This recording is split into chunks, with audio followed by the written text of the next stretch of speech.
Hey everyone, it's Andrew here at Vespa Portland. In this video, we're going to talk about 10 commonly added accessories that people often put on their Vespa. Some people add one, some people add multiple, some people add them all. So let's get right to it. First up is a phone mount.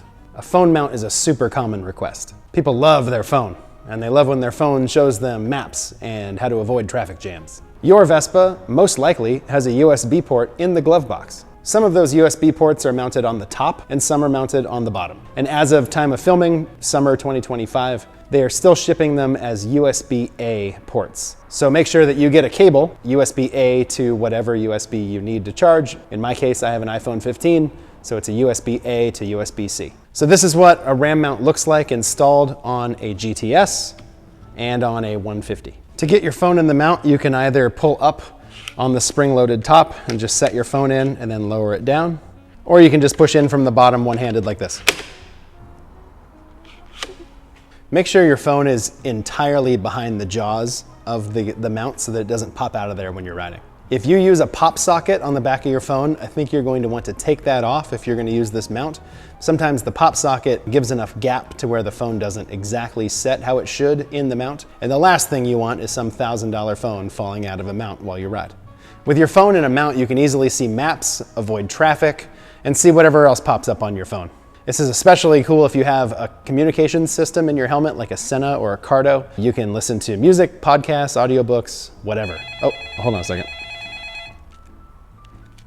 Yeah. Oh, okay. I'll let them know. Thanks. Your mom called. She wanted me to tell you to keep your volume at a reasonable level so you can still hear road noise and to not text and ride.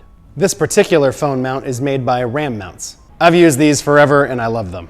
There's also other options on the market that use proprietary cases to lock onto the mirror. I don't personally like using those because I don't want to be locked into whatever case I have to buy to make that work. In this situation, you can use whatever case you want and it fits in there no problem. Also, I know I just started this video, but I'm gonna get real for a second.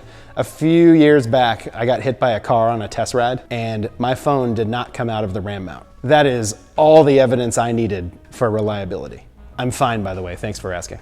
There's two sizes available. The small will hold a phone 4 3/4 inches tall to 5 3/4 inches tall, and up to 3 1/4 inches wide. The large phone holder will hold a phone from 5 3/4 inches all the way up to 8 1/4 inches tall, and up to 3 1/2 inches wide. We sell both sizes on our website, shop.vespaportland.com. Links to the small and large RAM mounts will be in the description, as well as a video showing you how to build it when it arrives. It's real easy, you just need a screwdriver. Another commonly added item is a rear rack, and you have two options, flat and folding. So we'll go through those now. The base of the flat rack is 8 1/2 inches wide at its widest point and tapers down to 7 inches wide at the narrowest. It's also 8 1/4 inches deep. So the base of this guy isn't as wide as the folding rack, which we'll talk about in a moment. The flat rack can be used by itself, but it's really designed to be used with a more permanent storage option, like a top case. If you don't want a top case or a milk crate or a basket, you can just tie things straight onto it with a bungee cord or whatever else. Just make sure it's secure before you take off. Do you need storage sometimes, but not all the time? Do you maybe have a passenger who doesn't feel comfortable riding on the back of the scooter without something behind them? If one or both of those answers is yes, then maybe a folding rack is for you. As the name suggests, the rack folds away when you don't need it. And if you want to hold it down, there's various clamps on the market. Our favorite is the rack clip by a company called Prima. You just pull the rack down, slide the U-shaped piece over, and then spin on the washer and nut until it's tight. At that point, it's not going anywhere. Easy peasy. To remove it, you're just going to want to do the same in reverse. Back the washer and nut off of there, pull the little U-shaped piece out and throw it under your seat, and let the rack go back to standing up straight. We have these little clamps on our website. Link in the description. The folding rack has a wider base to give you more room for whatever you're carrying to rest on. The dimensions are 12 inches wide at the widest point, tapering down to about 10 1/2 inches at the far end. It is 8 1/2 inches deep, and this little piece right here sticks up about 5 inches. This rack can provide your passenger some peace of mind and a sense of security and stability knowing that there is something behind them. I'm not gonna say it's a very comfortable backrest, because it isn't, but it's there for support, and sometimes that's all you need. Keep in mind that the folding rack is more for temporary storage options. If you plan to get a top case, a basket, a milk crate, whatever, and it's just gonna stay on your bike, there's no reason to get the folding rack. This is more expensive than the flat option, just get the flat one. But here's some things to note. If you have a Vespa Primavera or a Vespa Sprint, a top case will not fit on this. When this is down, you'll find that the hinge on the top case bangs into this bar right here and does not allow the top case to open. Another thing, if you were one of the early adopters of the new Vespa GTS 310, you should know that the top case for that scooter can only be installed on the more expensive folding rack. As of the time of this filming, they don't have an option yet to install that on the cheaper flat rack. Speaking of top cases, Vespa makes color-matched top cases to add even more storage options to your scooter. There are two different sizes. The Primavera and Sprint have their own size, and the GTS has its own size. Unfortunately, they are not interchangeable. They only fit on the scooter they were designed for. So here's both top cases. On the left is the size of the top case for the Primavera and the Sprint. On the right is the size of a top case for a GTS. There's the coffee cup there for scale. You can certainly fit a helmet in the GTS size. This is an XL full-face helmet. Fits fine. In the Primavera or Sprint size, it gets a little more picky. Full-face helmets will not fit. A medium open-face helmet like this G-Max OF17 will fit, but a double XL Biltwell Bonanza will not. If helmet storage is important to you, take your helmet down to your local Vespa shop, whether it's us or wherever else in the country or world, and see if your helmet fits in there. Internal measurements are as follows. Primavera and Sprint size is going to be 15 3/4 inches at the widest point, down to about 11 inches at the narrowest, and about 12 inches from the back of the locking mechanism to the back of the case. Height is harder to determine since both of them curve down from higher in the back to lower at the front. A quick exterior measurement shows around 10 inches toward the back and around 6 inches toward the front. On the GTS size, it's just a touch over 16 inches wide at the widest point, tapering down to about 13 inches at the narrowest. You've got about 14.5 inches of room from the back of the locking mechanism to the back of the case. The exterior height is around 12 inches at the back to about 7 inches at the front. Again, it's a bubble, so kind of hard to give exact measurements. In the GTS size, you can fit a lot of things. In the Primavera size, 6-pack of your favorite beer, some food to go from your favorite restaurant, a few groceries, you get the point. GTS top cases for most model years come with a backrest pad.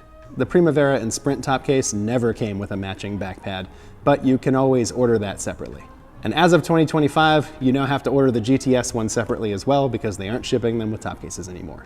When you order a pad at your local shop, be sure to provide your VIN number and the color code on your scooter. Assuming you haven't changed the seat, the pad that will arrive based on your VIN and that color code will have stitching on it that is color matched to the stitching on your seat. It's a small touch, but details matter. A front rack is another popular accessory to add, and it looks cool. It literally does the same job as the rear folding rack, just on the front of the scooter. We've seen people purchase these for one of two reasons. Some people just add them because they like how it looks. Other people get them just so they have extra storage. My main piece of advice on this particular rack is to not overload it for two reasons. First, the metal up here is thinner than that of the rear of the scooter, and also you never want to block your headlight because that's not only dangerous, it's illegal in basically every state. Just like the rear rack, you can use that same clamp that we talked about with the rear folding rack to hold this down if what you're carrying doesn't have enough mass to keep the rack deployed. The mounting area on the front rack is about 12 inches at the narrowest point, tapering up to 15 inches at the widest point. It is almost 9.5 inches deep. One potential drawback to the front rack is you have to drill a hole right here in the horn cover to mount this. So if you ever take this rack off someday, that hole will be visible. Of course, you can order a new horn cover if needed, just FYI. Next up is windscreens. Windscreens have a lot of benefits. The first is that they just kind of look cool. The second is that they come in sizes from small to tall to block various amounts of wind and rain. Riding around 40 miles an hour is where you realize that the human body is not very aerodynamic. And having a windscreen to deflect some of that wind can make for a much more comfortable ride, especially if you're riding at sustained higher speeds. How tall the windscreen gets depends on what scooter you're putting it on. A while back I made a video on GTS windscreen options that will be linked in the description below. On my personal GTS right here, I have what's called the cruiser windscreen. It doesn't deflect a lot of wind, but it is noticeable versus not having it if I'm riding at higher speeds. The taller you go, the more protection from wind and rain you'll have. On a Sprint or Primavera, most people stick with a small windscreen, sticks up about this high, although a tall is available. The smaller windscreens Vespa makes are available both smoked and clear. As they get taller though, they only are available in clear because you have to look through them to see the road, so they're not going to give you a dark one. If you want to see what it looks like in person, just go to your local shop. They probably have them in stock and they can hold it right up to your scooter and give you an idea of what it looks like. And they can even install it for you, because installing them can be a little bit of a pain, especially if you've never done it before. Another thing people like to add to their scooter are guards. There's two types of guards that can be added to your scooter. These are called cowl guards. They protect the back side of your scooter. These are called leg shield guards, and they protect the front of your scooter. People often ask me, how much protection do these actually provide? And the answer to that is always kind of variable, because who knows what kind of situation you're getting yourself in. If the bike tips over, you can expect to have some blemishes on the cowl, in the paint, and most likely on the leg shield as well. Typically on the trim. It doesn't usually get to the paint on this side, but the trim would need to be replaced if you found that unsightly. With guards on, it's hard to say. If it tips over, you might just impact the guard and that's it. Or if it's a strong enough tip over, the top rail of the guard right here might become the new pivot point, allowing the scooter to tip further than it normally would, which would actually push the blemishes further up the cowl. On the leg shield side, typically the guard takes most of that impact, and it will probably spare the glove box and things like that. But ultimately, I think these were designed less for crashing and less to, emulate a roll cage in a race car, and more to deal with the rigors of urban life.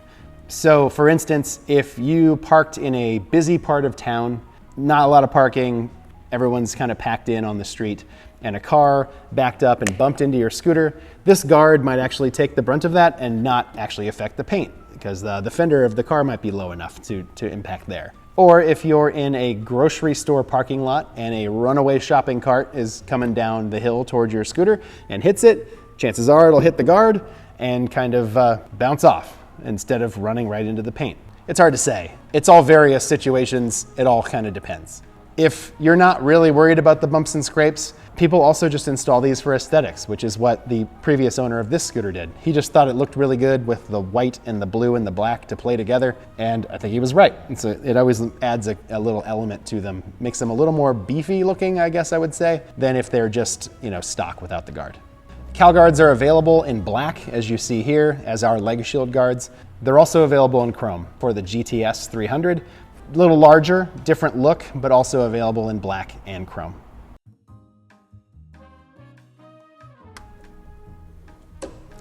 Adding a brake light modulator to your scooter can give you some peace of mind and extra on-road safety. When you pull the brake lever on a stock Vespa, the brake light just lights up solid.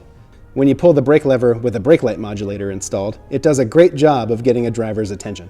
And every time you pull the lever, it will flash again before going solid. So you can pull the lever as many times as you want to get as much of the driver's attention as you would like. This is useful in a lot of situations, some of which could be getting a driver's attention as they pull up behind you at a stop sign or stoplight. You can also use this to get their attention if they're tailgating you, and on and on and on. I have these installed on all my scooters. I think they're really good investment. They don't cost very much. They're fairly easy to install, whether you do it or you have a shop do it for you, and I highly recommend them. There's a link in the description. Next up is heated grips. Having warm hands while riding is so nice. Treat yourself to the gift of nimble fingers on a chilly day with heated grips. Various styles of heated grips exist. These are the Cowl Apollos. There's a button on the left side that you can access with your thumb. There's 5 different heat settings that are represented by 5 different colors that get progressively warmer, and red is the hottest setting. Heated grips are nice to have at almost any time, but they're extra luxurious for year-round riders. I turn mine on almost every ride unless it's a really hot day. To feel the heat, you're going to need to wear a lighter to mid-thickness glove at most. Unfortunately, you won't really be able to feel the heat through a heavier winter glove, possibly not at all. So even if I'm riding in the winter, I usually wear a mid-weight glove so I can feel the heat come through. Installing heated grips is labor intensive and a bit of a pain in the ass. So it's probably better to just let your local shop deal with it. And they can use the business in the winter anyway. Last but not least is European turn signals. Basically everywhere else in the world, the turn signals on a Vespa are integrated into the body of the scooter. But in the US market, Upon import, the DOT says that the in-body turn signals are just a touch too close together and makes Piaggio bolt on these little turn signal pods. Are the little turn signal pods kind of ugly? Well, beauty's in the eye of the beholder, but I say yes. Do they look like an afterthought? Absolutely, because they are. When people dislike the look of those little pod turn signals, they often ask for the European turn signal conversion, which removes the pods and puts the turn signals back in the body where they were designed and intended to be. Arguments can be made about which has better visibility. Some people prefer their turn signal to be higher. I prefer that the turn signal lens is larger. Your opinion may differ. Changing these out at home can be done if you're handy. There is a YouTube video about how to do it, but it's another one of those things that maybe you just want to let your local shop take care of it for you. It really cleans up the lines of the scooter when those pods are gone. And fun fact, a lot of people who do this actually ask for it as a birthday present later on down the line after they bought their Vespa. And that does it. So when you come pick out your scooter from either us or any other shop across the country or across the world, let them know what accessory you might want to add to your bike to make your riding experience that much better. Let us know in the comments which ones you like, which ones you don't, which ones you wish you could add, which ones you've already added, and we'll just kind of have a little party in there. I'm Andrew, this is Vespa Portland. Thank you for watching.